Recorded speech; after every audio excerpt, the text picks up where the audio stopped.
Nah, sekarang nih kita lanjut ke user interface dan user experience. Apa sih bedanya user interface dan user experience? User interface itu dia adalah lebih menekankan kepada desain antarmuka pengaruh warna terhadap aplikasi. Apakah warna yang dipakai itu sesuai dengan pengguna? Gitu. Kalau user experience itu bisa dilihat dari kata experience-nya, lebih menekankan kepada pengalaman pengguna dalam penggunaan aplikasi. Nah, langsung aja nih implementasi ya untuk user interface ke sebuah aplikasi. Tahu Sosiola? Sosiola nih buat para laki yang nggak tahu nih, Sosiola itu adalah e-commerce baru untuk skincare para wanita gitu. Nah, Sosiola ini kenapa dia warna halaman tampilan mukanya itu warna pink gitu. Nah, karena Sosiola ini ada e-commerce yang ditujukan sasarannya kepada para wanita, di mana wanita itu rata-rata suka warna pink, rata-rata ya. Nah, ada lagi nih WhatsApp, kenapa warnanya hijau? Pasti dia punya filosofi tersendiri.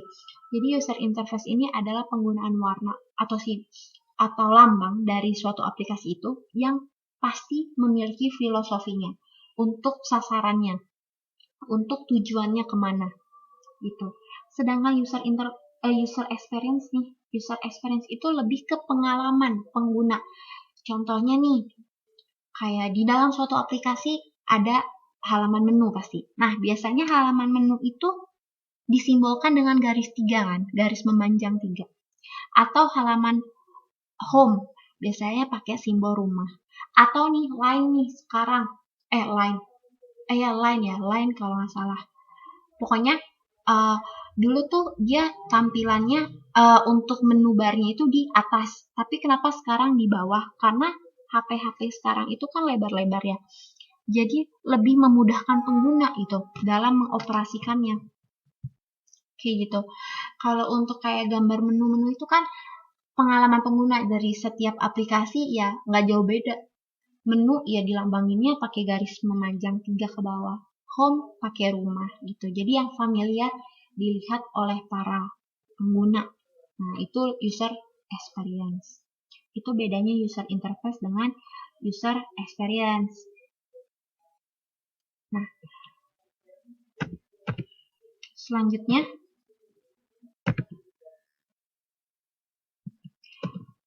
ada metode user experience, ada UCD dan HCD.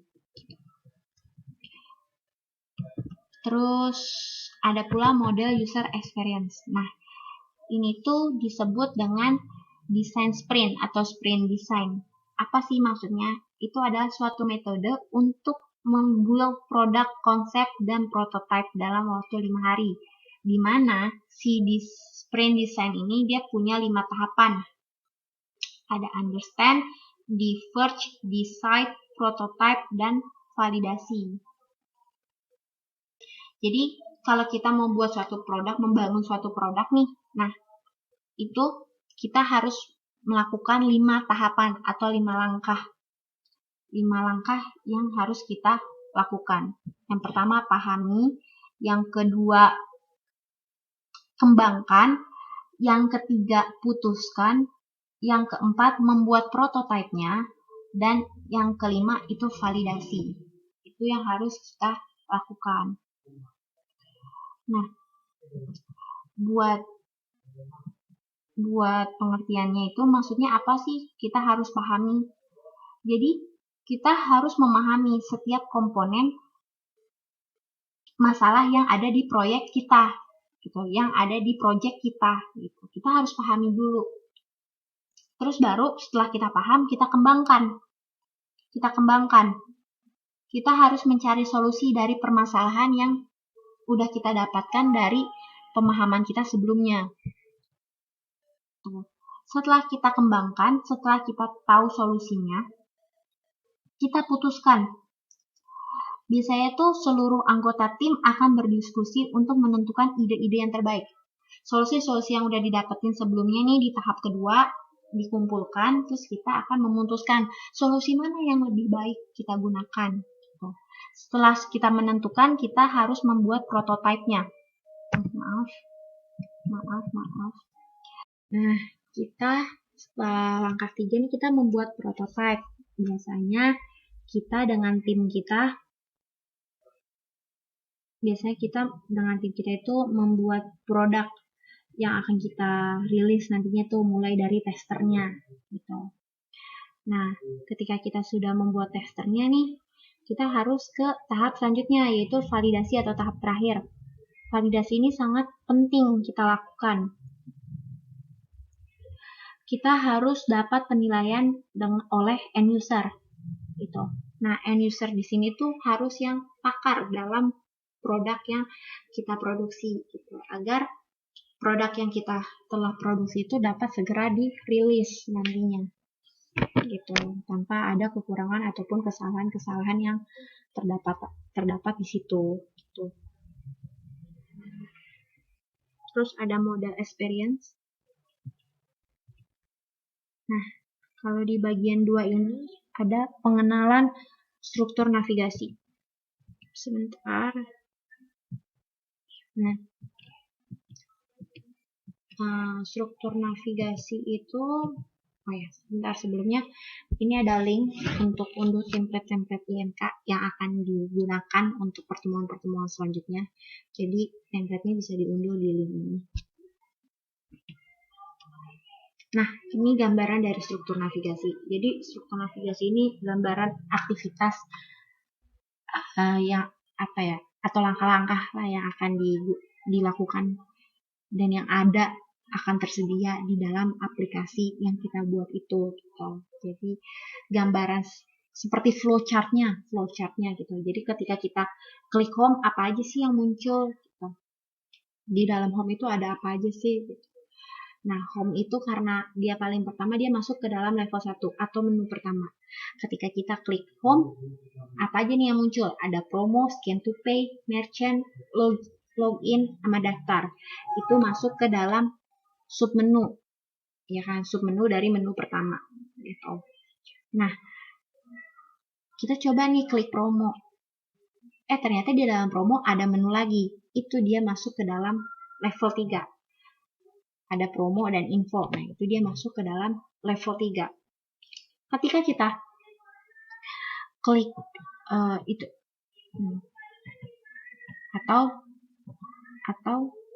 ketika kita klik login, ternyata di dalam login tuh ada 3 menu, lupa PIN, sama aktivasi. Nah, itu dia masuk ke dalam level 3 tuh, lupa PIN, dan aktivasi, karena dia ada menu di dalam submenu gitu. Itu dia masuk ke level 3. Ketika kita milih lupa PIN atau aktivasi, ternyata ada menu lagi di dalamnya. Itu dia masuk ke level 4 gitu. Sedangkan level 5 itu adalah pilihan yang telah kita pilih di level sebelumnya atau di level 4. Contohnya kita milih menu utama. Nah, menu utama di dalamnya ada menu lagi.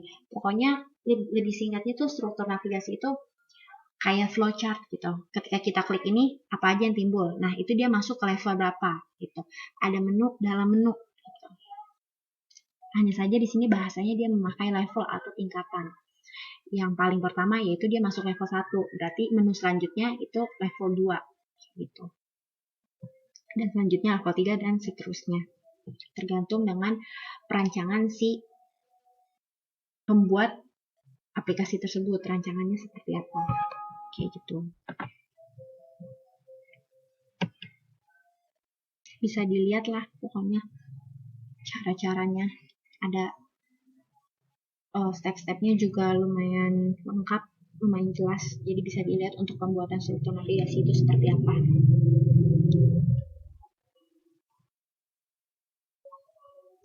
Ini ada analisis terhadap prinsip-prinsip IMK. Contohnya nih, di sini aplikasi Jack One Mobile. Nah, si Jack One Mobile nih pada antar muka pengguna UI, menu promo memiliki 2 buah tab, promo dan info. Hal ini menimbulkan ambiguitas terhadap keduanya, di mana promo dan info memiliki isi yang sama. Prinsip IMK-nya yang belum terpenuhi, workflow compatibility. Jadi kita menganalisis suatu aplikasi apapun itu aplikasinya sesuai dengan prinsip IMK. Aplikasi itu kekurangan apa sih? Terus ini seperti yang saya jelaskan sebelumnya tadi, yang pertama kali itu kita harus bisa mereview aplikasi yang kita gunakan. Kekurangannya di mana, kelebihannya di mana, dan itu masuk ke prinsip IMK yang mana. Karena pada dasarnya sebuah aplikasi atau sistem itu dia harus memenuhi prinsip IMK. Gitu.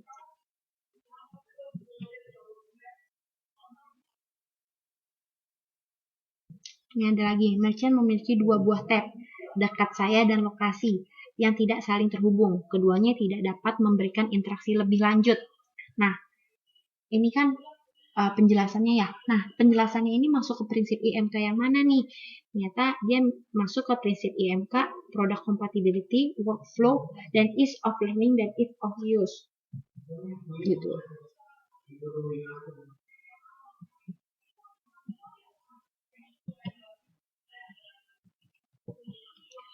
Nah,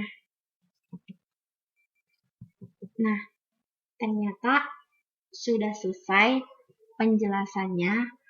Sekian, mohon maaf bila ada kesalahan pengucapan kata-kata dan dalam penjelasannya kurang jelas. Mohon dimaafkan. Semoga dimengerti semuanya. Wassalamualaikum warahmatullahi wabarakatuh.